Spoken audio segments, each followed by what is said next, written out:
There are places on Earth where the rules seem different, where the impossible becomes possible. The Pacific Ocean is one of those places. For hundreds of years, people have seen things in these waters that should not exist. Creatures with long necks rising from the waves, bodies that stretch longer than most ships, eyes that watch with what seems like thought and purpose. These are not stories passed down through generations. These are accounts from our own time, from people with careers and reputations to protect. Naval officers, marine biologists, lighthouse keepers, commercial fishermen. They all describe the same thing: something large, something serpentine, something alive in the cold waters off the Pacific coast. The sightings follow patterns. They happen in the same locations, they match in their details, and they continue to this day. This is not folklore, this is not legend, this is something else entirely. The Spanish were among the first Europeans to document what they saw. In August 1751, a trading vessel sailed north along the California coastline. The crew spotted what appeared to be wreckage floating in the distance. As they approached, the wreckage began to move. The ship's log still exists in Spanish archives. It describes a creature measuring at least 60 feet in length.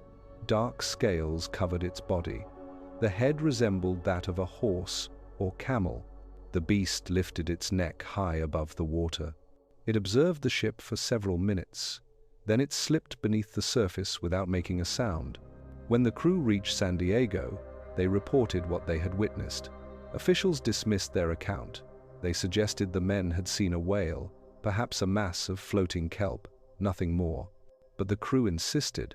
What they saw was alive. It was watching them, and it was unlike any whale they had ever encountered. Similar reports emerged throughout the next century, but they came infrequently. The Pacific coast was still remote. Few ships traveled these waters. That changed during the Victorian era. Development exploded along the coastline. Lighthouses appeared on dangerous headlands. Fishing communities grew. Trade routes became established. More people meant more opportunities to witness the unexplained. In July 1883, a British merchant vessel was sailing from San Francisco to Vancouver. About 40 miles off the Oregon coast, the lookout called out. Something was moving through the water ahead. What emerged defied explanation. The ship's official log records what happened next. A serpentine creature of enormous size surfaced near the vessel. The captain estimated its visible length at 70 feet. He suspected much more remained underwater. The creature possessed a long, flexible neck. A relatively small head sat atop it. Large eyes were clearly visible. The body moved in vertical loops, creating a series of humps that rose and fell in sequence. Every member of the crew witnessed the encounter. It lasted nearly 20 minutes. The creature swam alongside the ship, never approaching too close, never fleeing, just moving through the water with deliberate, powerful strokes. Then it dove. The captain, a man with 30 years of experience at sea, wrote in his report that he could not explain what he had seen. It matched no known marine animal. That same year, another sighting occurred further north. A lighthouse keeper near Cape Disappointment in Washington kept detailed daily logs. In one entry, he described observing a massive eel-like creature swimming parallel to shore. The animal moved with obvious strength. It appeared to be at least 50 feet long. What disturbed the lighthouse keeper most was the creature's behavior. It would occasionally lift its head above the water. It seemed to survey the coastline, as if searching for something specific. The keeper watched for over an hour. The creature eventually disappeared around a rocky point. He never saw it again, but he never forgot what he witnessed that day. By the early 1900s, sightings were becoming regular enough that newspapers took notice.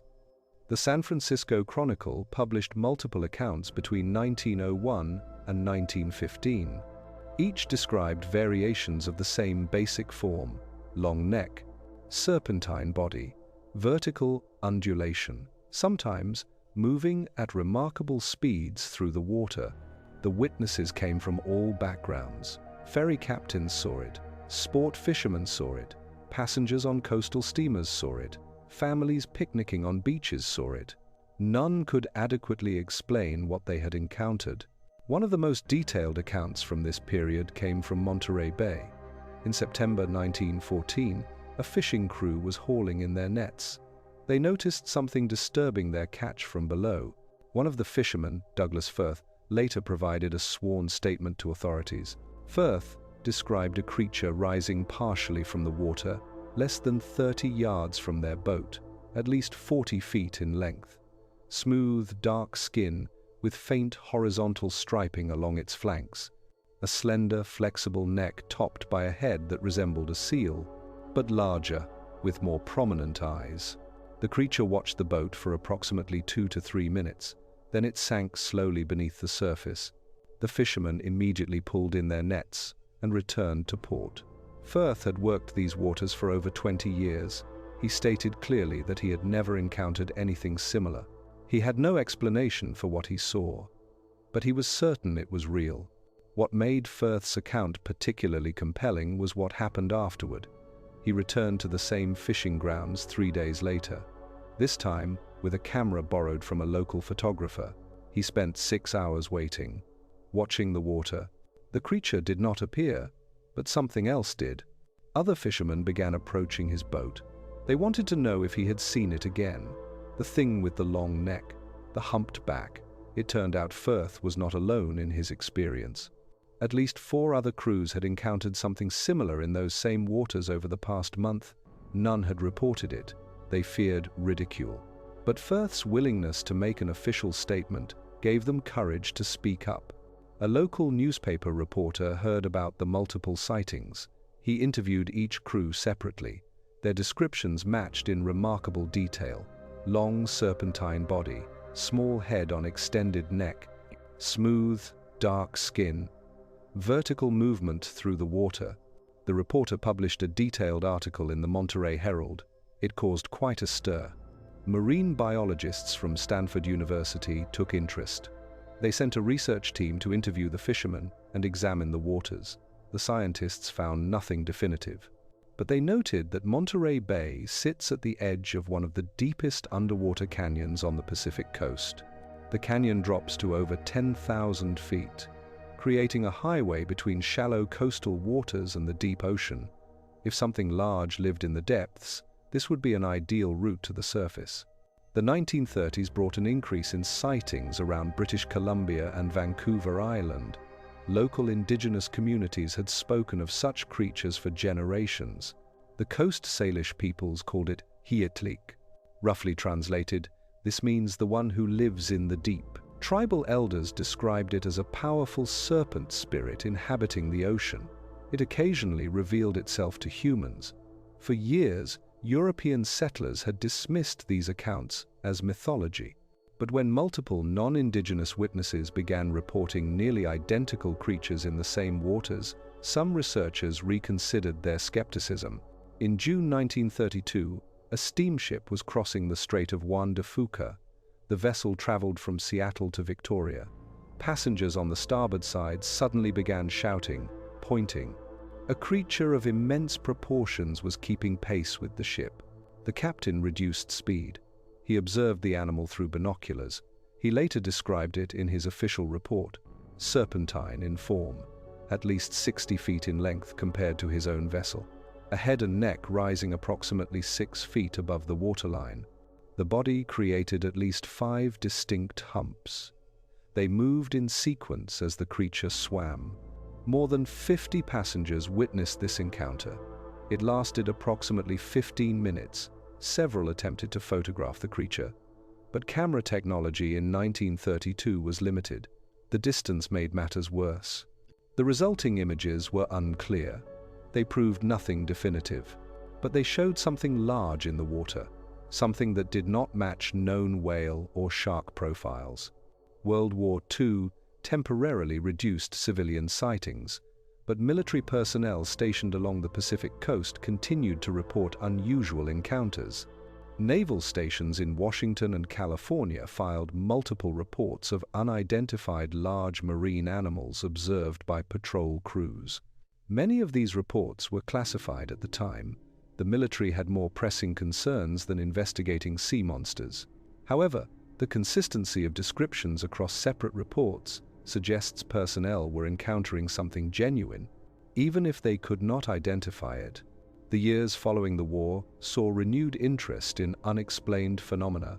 In October 1947, something happened near the Queen Charlotte Islands that would haunt a fishing crew for the rest of their lives.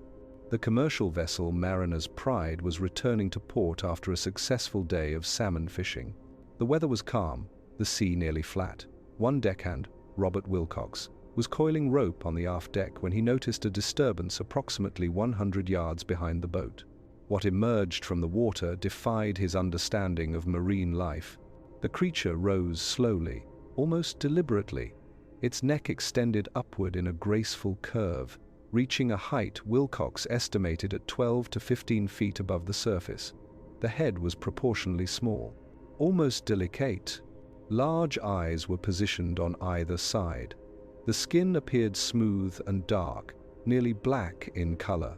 As more of the animal became visible, Wilcox could see the body was massive, creating multiple humps that stretched back for what he guessed was at least 80 feet.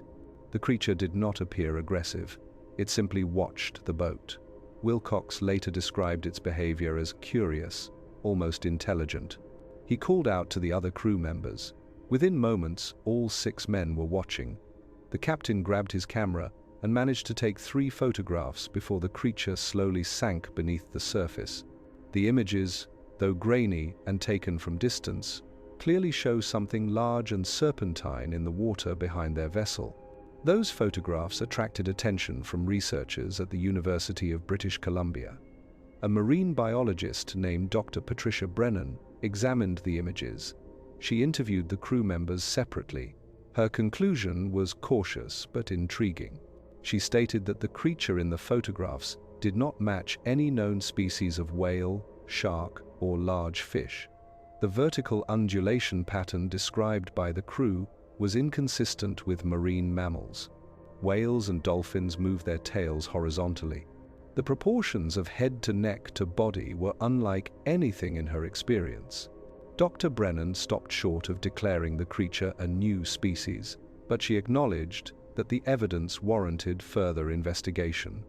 That investigation never materialized. Funding for such research was virtually non-existent. The scientific community showed little interest in pursuing reports of sea serpents. What Dr. Brennan did not mention publicly was her own experience. 3 years earlier, in 1944, she had been conducting research off the coast of Vancouver Island. Her team was studying salmon migration patterns. Late one afternoon, as they prepared to return to shore, she noticed something moving through the water about 200 yards from their vessel. At first, she thought it was a whale, but the movement was wrong, the shape was wrong.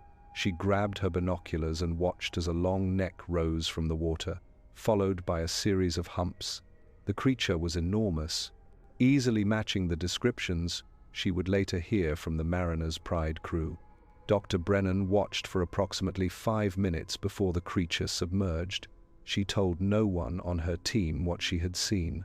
As a young female scientist in a male-dominated field, she could not afford to be seen as unreliable or prone to flights of fancy. She documented the sighting in her personal journal, but she kept it private for over 3 decades. It was only in 1978, after her retirement, that she finally shared her experience publicly. She wrote a letter to a marine biology journal, describing what she had witnessed in 1944 and explaining why she had remained silent. The response was mixed. Some colleagues praised her honesty. Others suggested age had affected her memory. But for Dr. Brennan, the truth was simple. She knew what she had seen, and it did not match any known species in her 40 years of marine research. But the sightings continued.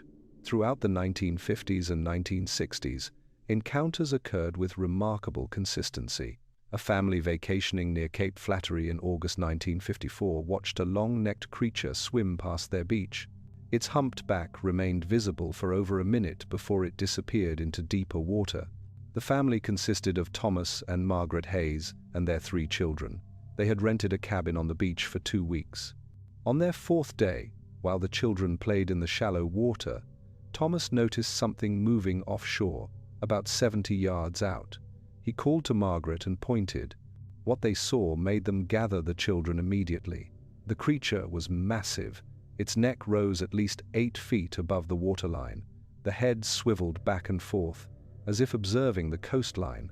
Behind the neck, 3 distinct humps broke the surface, each one rising and falling in sequence as the creature moved parallel to the shore. Margaret later described feeling a mix of fear and wonder. The creature seemed aware of their presence, but it made no move toward them. It simply continued swimming, moving with a grace that seemed impossible for something so large. After about 90 seconds, it dove. The family stood on the beach for another 20 minutes, watching, waiting, but it did not resurface. That evening, they mentioned the encounter to the cabin's owner, an elderly man named Harold Price, who had lived in the area for 50 years. Price nodded slowly. He told them they were lucky. He had seen it 3 times in his life, always from a distance, always alone. He called it the Guardian.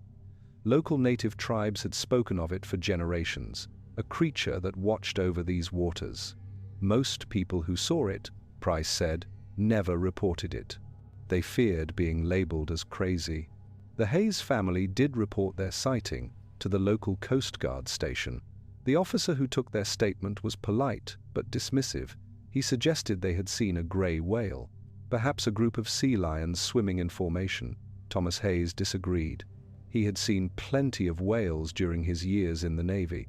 This was something different, something he could not explain. A Coast Guard patrol in September 1961 reported following an unidentified marine animal off the coast of Northern California. The crew described it as serpentine, fast-moving, completely unlike anything covered in their training manuals. They pursued it for nearly 20 minutes before it dove and vanished from their sonar. The patrol boat was the USCGC Point Arena. Lieutenant James Morrison commanded the vessel. His crew consisted of 8 men, all experienced sailors.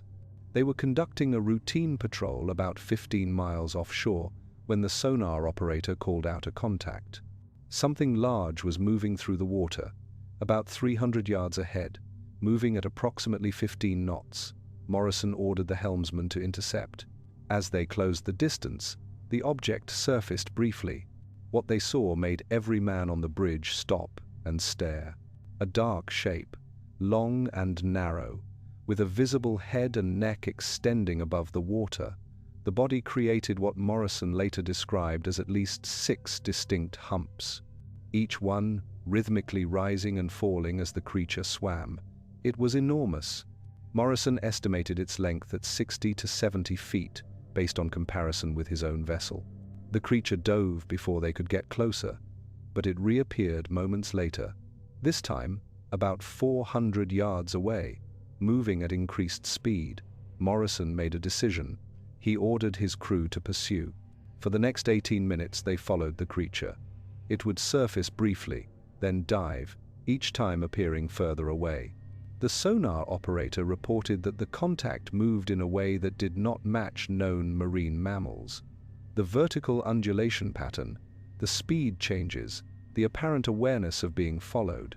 Nothing in their database accounted for this behavior. Finally, the creature made a deep dive. The sonar showed it descending rapidly, past 200 feet, past 300. At 400 feet, they lost contact. Morrison ordered his crew to maintain position for another hour, but the creature did not return. When they reached port, Morrison filed a detailed report. He included sonar readings, sketches made by his crew, witness statements from all 8 men. The report was forwarded to Naval Intelligence, where it was promptly classified. Morrison never learned why, but years later he discovered his report was one of over 30 similar accounts filed by Coast Guard and Navy personnel between 1950 and 1970. all describing large, serpentine creatures, all classified or dismissed. A commercial pilot flying along the Oregon coast in June 1965 radioed in a report. He had spotted a large, dark creature swimming near the surface. Its wake created distinctive patterns in the water below, patterns that did not match whale movement or any known large fish. One of the most compelling modern sightings occurred in March 1983. A research vessel operated by the California Academy of Sciences was conducting a marine survey approximately 30 miles west of San Francisco. The crew included several marine biologists, an oceanographer, a documentary filmmaker hired to record their work. They were using sonar equipment to map the seafloor. The readings began showing something unusual, a large object moving through the water about 40 feet below the surface, traveling at a speed inconsistent with known large marine animals in the area. The sonar operator called the rest of the team over. They watched the readings as the object began to rise. What emerged was unlike anything the scientists had seen before.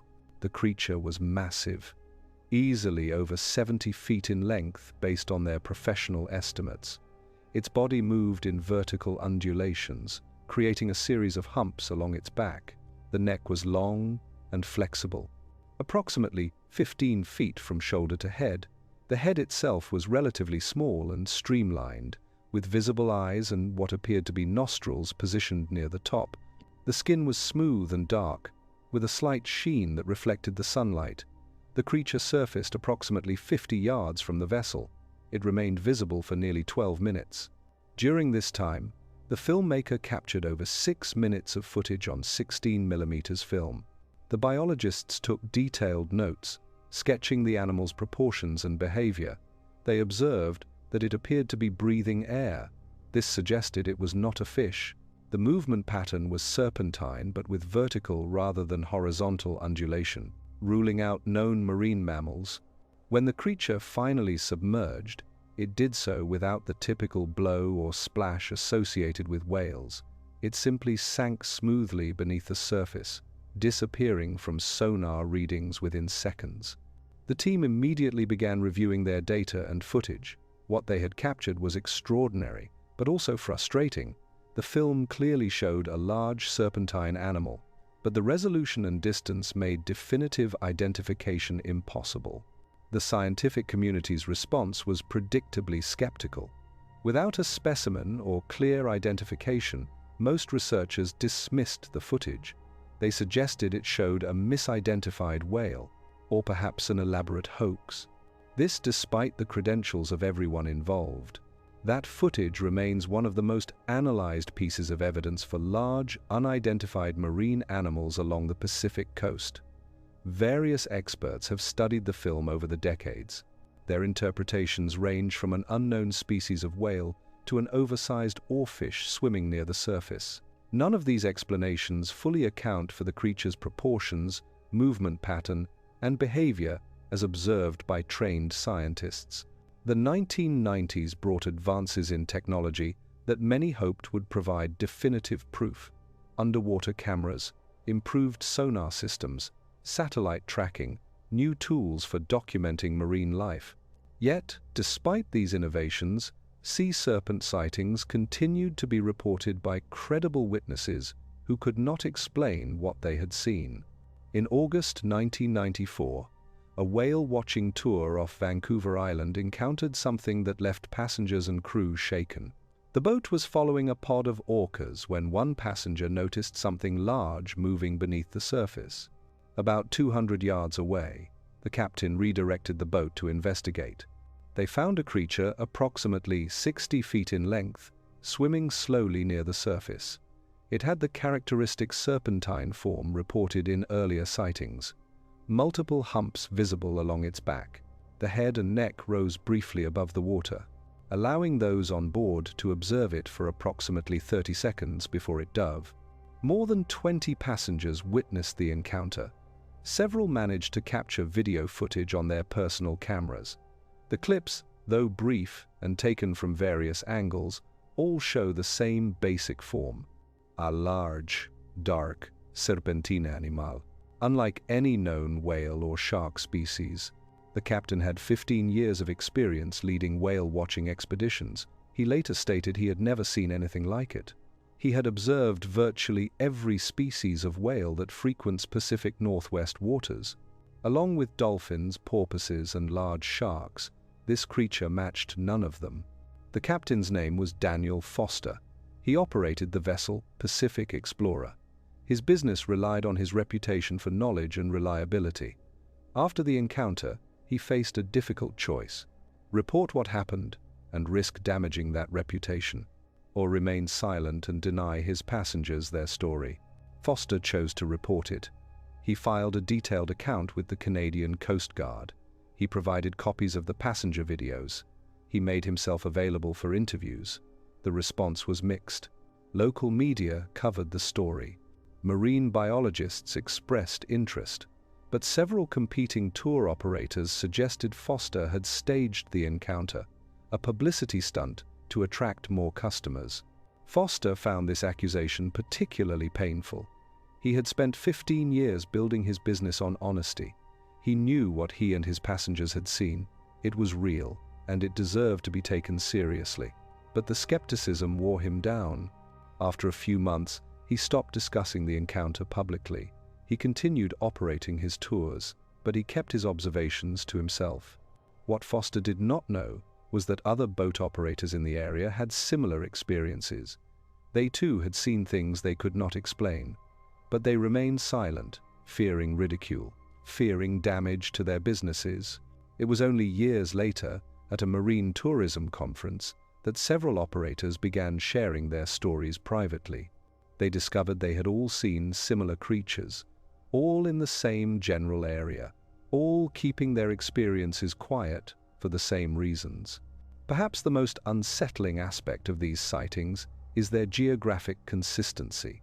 The majority of reports cluster around specific locations: the waters off Vancouver Island, the Oregon coast, Northern California near Cape Mendocino, the Monterey Bay area. These regions share certain characteristics. They are all areas of significant marine biodiversity. Deep underwater canyons lie close to shore. Upwelling currents bring nutrients from the ocean floor.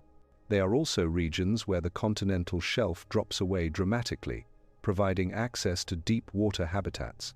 Some researchers have suggested that if a large, unidentified species inhabits these waters, it likely spends most of its time in the deep ocean, only occasionally venturing near the surface or close to shore.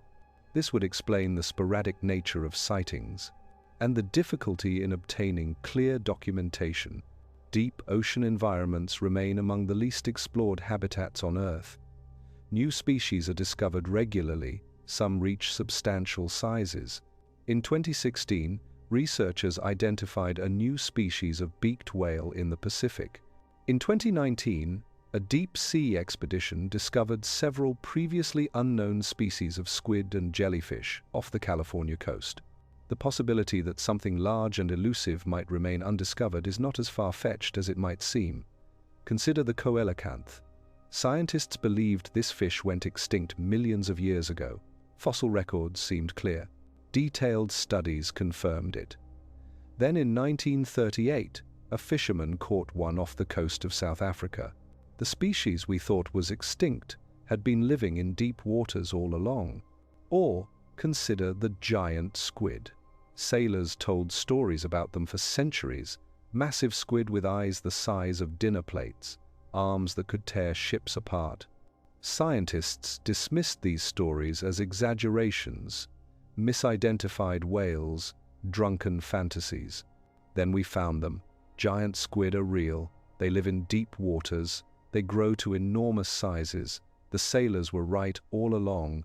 In 2004, Japanese researchers finally captured the first photographs of a living giant squid in its natural habitat. The creature was hunting at a depth of over 3,000 feet.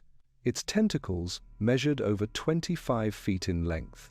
For years, scientists had doubted such creatures existed. They were wrong.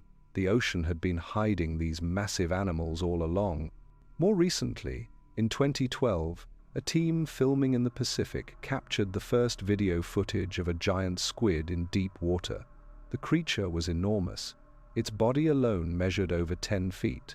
Its tentacles extended much further. The footage shocked the scientific community, not because giant squid existed, but because this one was so much larger than expected, and it displayed behavior no one had predicted. The squid appeared curious about the submarine filming it. It approached the lights, investigated the camera, seemed almost playful. This suggested intelligence, awareness, traits scientists had not attributed to these creatures. If we were wrong about giant squid, some researchers ask, what else might we be wrong about? What other large creatures might inhabit the deep ocean? Creatures we have dismissed as impossible or mythical. Skeptics point to several possible explanations for sea serpent sightings. Misidentified whales could account for some reports, particularly gray whales or humpbacks seen from unusual angles. Oarfish, which can reach lengths of over 30 feet and have serpentine bodies, occasionally venture near the surface. They might be mistaken for sea serpents, though their typical deep-water habitat makes this unlikely for most sightings. Floating kelp or logs arranged in patterns might fool observers under certain conditions. Hoaxes and exaggerations undoubtedly account for some reports, particularly those lacking multiple witnesses or physical evidence. However, these explanations struggle to account for the most credible sightings. Cases involving multiple trained observers are difficult to dismiss as simple misidentification, particularly those with maritime or scientific backgrounds. The consistency of descriptions across decades and hundreds of miles of coastline suggests witnesses are observing something real, even if we cannot yet identify it. The behavior reported in many encounters does not align well with known animals in the region. The prolonged surface observation of boats, the deliberate, intelligent, seeming actions, the avoidance of heavily trafficked areas, these patterns suggest something beyond simple animal instinct. Dr. Richard Hoffman, a marine biologist at the University of Washington, has spent over 20 years collecting and analyzing sea serpent reports from the Pacific coast. His database contains over 300 separate accounts, each one carefully documented and verified where possible. Multiple witnesses, clear dates and locations, detailed descriptions. What emerges from Hoffman's research is a pattern. Most sightings occur between April and October, during daylight hours but typically early morning or late afternoon, in areas where deep water lies close to shore. The creatures are most often observed moving parallel to the coastline, rarely approaching vessels directly, almost never displaying aggressive behavior. Hoffman has created a profile based on these reports. If the creature exists, he suggests it is likely a deep-water species, possibly air-breathing based on the breathing behavior reported by some witnesses, large but not aggressive toward humans, possibly solitary or living in small family groups, perhaps migratory, following food sources or breeding cycles along the coast. He acknowledges this profile is speculative. Without physical evidence, it remains hypothesis. But he argues that the volume and consistency of reports deserves scientific attention. These are not random sightings of vague shapes in the water. They are detailed observations by credible witnesses, many of whom have nothing to gain and much to lose by reporting what they saw. Hoffman's work remains controversial. Many colleagues consider it a waste of time, chasing myths and legends instead of conducting real science, but Hoffman points to history. The coelacanth was considered extinct.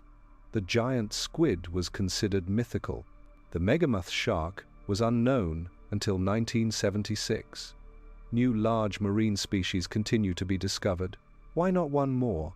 In recent years, sightings have continued. A fishing charter off the Oregon coast in June 2017 reported a large serpentine creature swimming alongside their boat for several minutes. Multiple passengers captured video footage. The clips show a dark, elongated form moving through the water with characteristic vertical undulations. A kayaker near Point Reyes, California, in September 2019, claimed to paddle within 20 feet of a long-necked creature. It surfaced briefly before diving.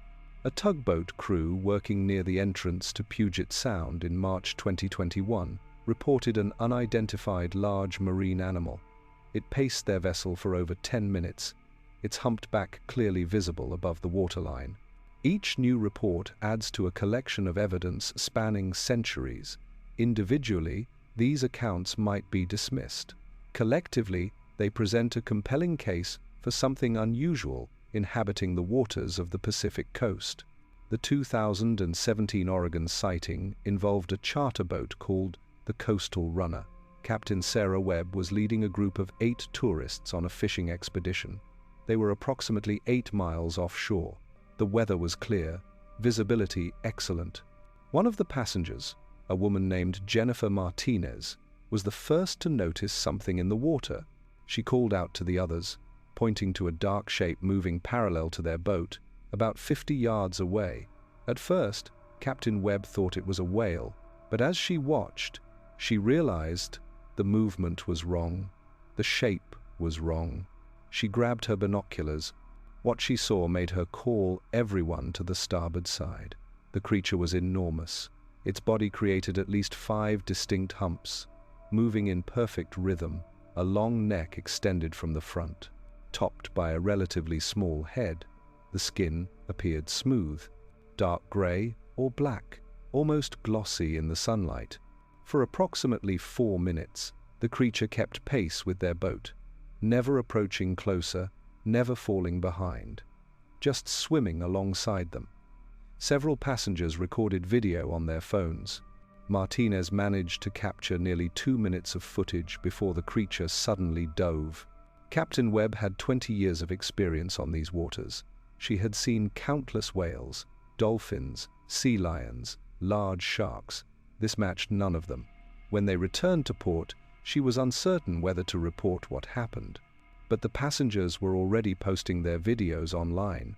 Within hours, the footage was spreading across social media. Marine biologists examined the videos. Most suggested the creature was likely a whale, perhaps a gray whale swimming at an unusual angle, but others were not convinced. The proportions seemed wrong. The movement pattern did not match, and the behavior of swimming alongside the boat for several minutes was atypical for whales in that area. Captain Webb received mixed reactions. Some people praised her for documenting the encounter. Others accused her of faking it for publicity. She found the accusations frustrating. She had nothing to gain from such deception. Her business was successful, her reputation solid. She simply reported what she and 8 other people had witnessed.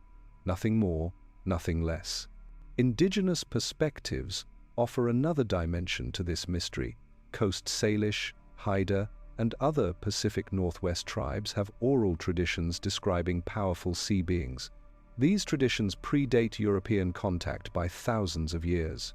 They were often dismissed as mythology by Western observers, but they describe creatures remarkably similar to those reported by modern witnesses.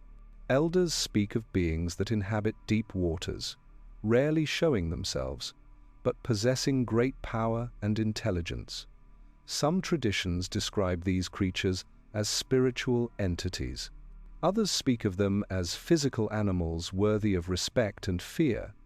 The similarity between traditional descriptions and modern sightings raises important questions about the nature of knowledge and the dismissal of indigenous testimony. What remains consistent across all these accounts is the profound effect encounters have on witnesses.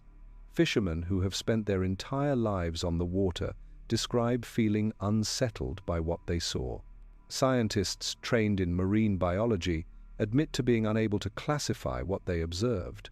Families on vacation speak of awe mixed with primal fear. These are not people seeking attention or attempting to deceive. They are individuals confronted with something that challenged their understanding of what inhabits the ocean. Something that reminded them how much remains unknown in the waters they thought they understood. The Pacific Ocean covers more than 60 million square miles. Its deepest point, the Mariana Trench, plunges nearly 7 miles below the surface. We possess better maps of Mars than we do of the ocean floor. We understand more about the surface of the Moon than about creatures living in the deep sea. Every year, scientists discover new ocean species. Some are microscopic, others are surprisingly large. The ocean's immense size and depth provide endless hiding places. For creatures that prefer darkness, that avoid surface waters, that only venture near shore under specific conditions. If something large and unknown inhabits the Pacific, it possesses billions of cubic miles in which to conceal itself. The waters off the Pacific coast, with their deep trenches and cold currents, provide ideal habitat for creatures that prefer to remain hidden. Whether the sea serpent of the Pacific coast represents an undiscovered species remains unknown, a surviving population of an animal thought extinct, or something else entirely. What is certain is that people continue to see something out there, something that defies easy explanation, something that rises from the depths on rare occasions.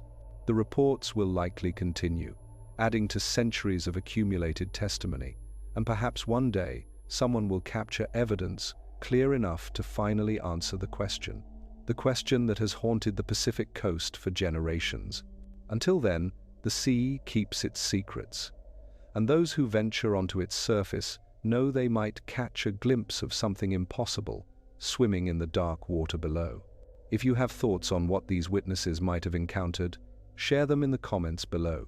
If you have your own story from the Pacific coast, we want to hear it. And if you want more accounts of the unexplained, make sure to subscribe.